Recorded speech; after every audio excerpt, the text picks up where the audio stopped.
बिहार के 4 आईपीएस अधिकारियों को मिलेगा केंद्रीय गृह मंत्री एक्सीलेंस मेडल। आपको बता दें, बिहार के 4 आईपीएस अफसरों को 2023 का केंद्रीय गृह मंत्री अनुसंधान में उत्कृष्टता का अवार्ड मिलेगा। इस पुलिस अधिकारियों को यह सम्मान बेहतरीन काम और इन्वेस्टिगेशन के लिए दिया जाएगा। भारत सरकार के गृह मंत्रालय ने शुक्रवार को इन पुलिस अधिकारियों के नामों की घोषणा की थी।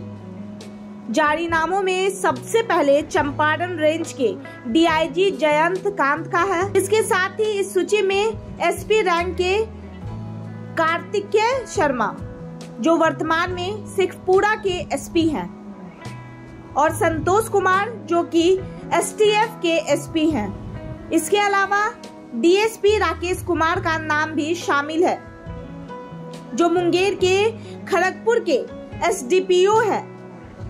बता दें, मंत्रालय ने देश भर के 140 अधिकारियों को यह मेडल देने की घोषणा की है। साथ ही राज्य सरकारों के डीजीपी से 19 अगस्त तक पुरस्कृत होने वाले अफसरों के नाम व पदनाम भेजने की अपील की है, ताकि इसका गजट नोटिफिकेशन किया जा सके। कर्णप्रयाग के एक टनल में फंसे 100 से अधिक मजदूर। आपको बता दें, ऋषिकेश के कर्णप्रयाग में रेलवे के एक टनल में जल प्रभाव की वजह से 100 से अधिक मजदूर फंस गए हैं। बचाव कार्य जारी है। मौके पर एसडीआरएफ के जवान मौजूद हैं। झारखंड के राज्यपाल सीपी राधाकृष्णन ने राजभवन से हर घर तिरंगा अभियान की शुरुआत आज सोमवार की सुबह कर दी है।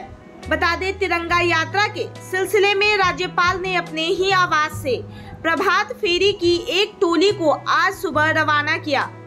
वहीं तिरंगा यात्रा में रांची विश्वविद्यालय के राष्ट्रीय सेवा योजना और नेहरू युवा केंद्र संगठन के छात्र छात्राओं और प्रतिनिधियों ने हिस्सा लिया। जमशेदपुर में लोकतंत्र बचाओ समागम 2024 में भाजपा हराओ संकल्प के साथ संपन्न हुआ। आपको बता दें, लोकतंत्र और धर्मनिरपेक्षता के साथ समता और स्वतंत्रता के लिए भाजपा का सत्ता में बना होना खतरा है। इस तरह 2024 के संसदीय चुनाव में इन्हें हराना प्राथमिक चुनौती है। सीताराम डेरा स्थित आदिवासी एसोसिएशन हॉल में 13 अगस्त को दिन भर चले लोकतंत्र बचाओ समागम में स्त्री पुरुष प्रतिनिधियों की बहुत व्यापक भागीदारी हुई है। सभी समुदायों की 150 से भी ज्यादा भागीदार रहे। बता दें, इस समागम का आयोजन लोकतांत्रिक Rashtra Nirman Abhiyan, Jharkhand Janadhikar Mahasabha, doctor Ambedkar SC/ST OBC minority welfare Samiti और साझा नागरिक मंच ने मिलकर किया था। इतना ही नहीं, समागम में देश और राज्य की राजनीति, अर्थनीति और संस्कृति पर चर्चा की गई। सभी लोगों ने राष्ट्रीय स्वयंसेवक संघ और भाजपा के मौजूदा शासन को फांसीवादी और विनाशकारी बताया है। ये भी बता दें कि मणिपुर की सरकार को बर्खास्त कर सर्वदलीय सरकार बनाने तथा केंद्रीय गृह मंत्री अमित शाह को उनके पद से हटाने की मांग की गई। Line of actual control LAC पर सन 2020 में युद्ध जैसी स्थिति बन गई थी और भारत ने जल्दी ही वहां अपनी भारी क्षमता को एयरलिफ्ट कर पहुंचा दिया था। यह खबर अभी ब्रेक हुई है। सन 2020 जून के टकराव के बाद भारत ने पूर्वी लद्दाख में 63,000 सैनिकों सहित 90 टैंक, अनेक रडार सिस्टम को गलवान घाटी में एयरलिफ्ट कर पहुंचा दिया गया था। बता दें, भारत सीधे टकराव के लिए तैयार हो गया था। तब डिप्लोमेटिक चर्चा के बाद चीन ने अपने को पीछे खींचा था। ध्यान रहे कि 15 और 16 जून 2020 को चीनी सैनिक गलवान घाटी लद्दाख में घुस आए थे। उस दिन भारतीय सेना के एक कमांडर सहित 20 जवान मारे गए थे।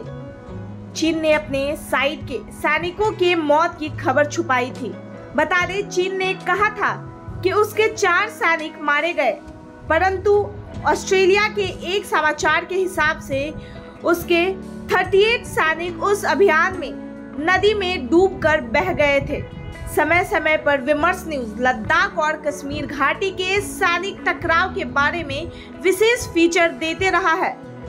यह भी खबर आई है कि M717H तोपे, जिनमें अल्ट्रालाइट लगा हुआ था, पूर्वी लद्दाख में पहुंचा दिया गया था।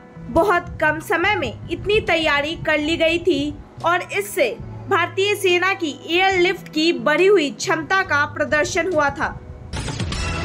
स्मृति ईरानी से इंस्टाग्राम पर उनके फॉलोअर्स में से एक ने यह पूछ दिया कि क्या उन्होंने अपने बचपन के मित्र मोना के पति से शादी की है।